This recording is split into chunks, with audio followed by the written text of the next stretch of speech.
यहाँ पर काफ़ी सेक्टर्स में यहाँ पर देखने को मिली है और ऑफ कोर्स एक प्राइस कंट्रोल के लिए यहाँ पर एक पुश करने की ज़रूरत है और सही मार्केटिंग के लिए भी यहाँ पर कुछ एफर्ट्स करने होंगे।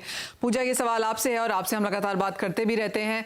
अब जब अवेयरनेस है मार्केट्स में और जैसे शशिकांत जी कह रहे थे 6 to 8,000 रिएक्टर्स अब यहाँ पर वेरियस स्टेट्स में लगते हुए नजर आए हैं, यानी कि नई कंपनीज, नए कॉर्पोरेट्स, नए मैन्युफैक्चरिंग यूनिट्स हमने यहाँ पर लगते हुए देखे हैं, क्योंकि लोगों को लगता है कि यहाँ पर और आगे हम इम्प्रूवमेंट एंड बिजनेस में पुश आता हुआ देखेंगे।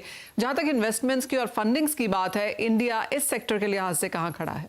देखने जाए तो गोल्ड बहुत महंगा होते जा रहा है, सिल्वर बहुत महंगा होते जा रहा है, तो आज कंज्यूमर के लिए भी कोई अगर अफोर्डेबल लाइन या अफोर्डेबल अपॉर्चुनिटी है ज्वेलरी पहनने के लिए, तो लैब ग्रोन डायमंड एक अच्छा एक मौका कंज्यूमर के लिए बनते जा रहा है। और जैसे जैसे इंडिया में डिस्क्रिशनरी इनकम बढ़ेगा, उसी प्रकार से स्पेंडिंग ज्वेलरी में भी ज्यादा बढ़ेगी। और यही इन्वेस्टर्स भी देखते आ रहे हैं कि ये जो स्कोप है इन्वेस्टमेंट अपॉर्चुनिटी का, लैब ग्रोन डायमंड सेक्टर में जो जो कंपनियां तैयार हो रही है, काफी सारा इन्वेस्टमेंट यहाँ पे भी फोकस होने में आ रहा है और काफी सारे इन्वेस्टर्स ये अपॉर्चुनिटी को बहुत अच्छे से और बहुत हाई ग्रोथ अपॉर्चुनिटी मान के चल रहा है।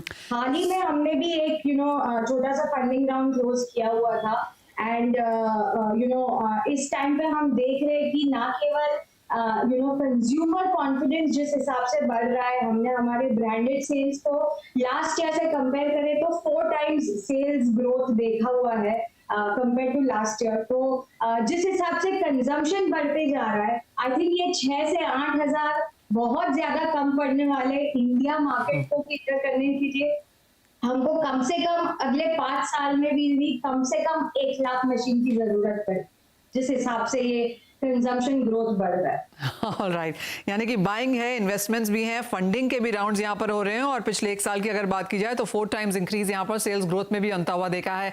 कौटिल जी, आप कैसे देखते हैं ओवरऑल मार्केट और आपको क्या लगता है अभी भी कौन से वो चैलेंजेस हैं जिनको क्लियर करने की जरूरत है? मार्केट तो बहुत अच्छा है, कोई दिक्कत नहीं है और मेरा खास बिजनेस ये है, मैं फर्स्ट टाइम इंडिया में HPHT डायमंड का ग्रोइंग मशीन लाया हूँ इंडिया में, फर्स्ट टाइम इंडिया में जी। और अभी डिमांड भी बहुत सारी अच्छी है। मैं ज्यादातर ओवरसीज में काम करता हूँ, इंडियन मार्केट में मैं काम नहीं करता हूँ। मेरा सेल्स पूरा US और चाइना और जापान, ऑस्ट्रेलिया सब कंट्री में, यूरोप में भी है। तो अभी ऑर्डर बहुत सारे हैं। कौटिल जी, जैसे आपने कहा आप HPHT में यहाँ पर काम कर रहे हैं, माना ये जाता है कि HPHT की जो क्वालिटी है, टेक्नोलॉजी है, वो CVD से थोड़ी सी यहाँ पर बेटर है, जो डायमंड्स हैं वो यहाँ पर बेटर क्वालिटी के हैं। किस तरह से आप यहाँ पर इंडियन मार्केट्स को इसे एब्जॉर्ब करता हुआ देखते हैं?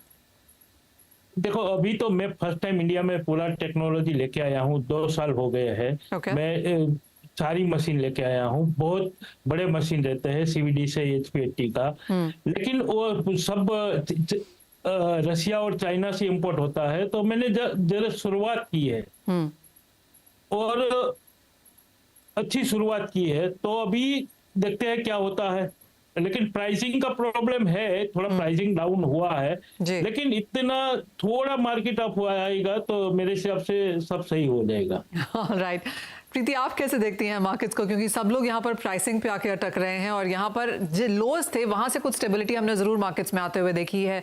आपको लगता है यहाँ से और बाजार को सपोर्ट की ज़रूरत है? और आप कैसे देखती हैं यहाँ पर चैलेंजेस? अपॉर्चुनिटीज़ की बात भी यहाँ पर करेंगे, लेकिन we are just trying to get challenges out of the way. देखिए मनीषा, पहले तो thank you for inviting me. सबसे पहली बात है कि हमें क्लाइंट्स को एजुकेट करना है। उनके मन में अभी भी है कि असली डायमंड नहीं है, ये बिल्कुल असली डायमंड है, बस लैब में बना हुआ है।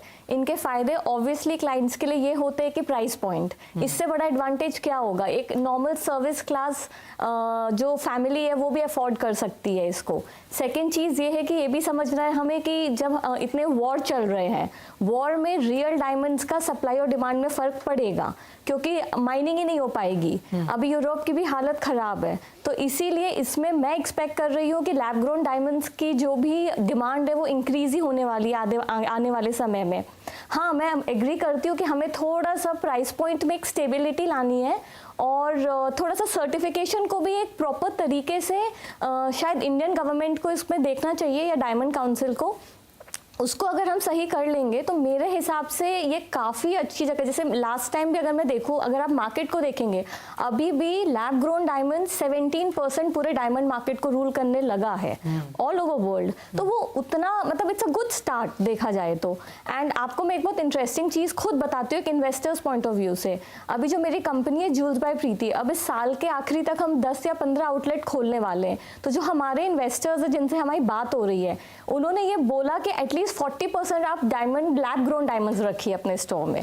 तो इससे बड़ी ग्रोथ क्या हो सकती है जब इन्वेस्टर्स को ही दिख रहा है कि ये कितना अच्छा मार्केट है आने वाले समय में। जी हाँ,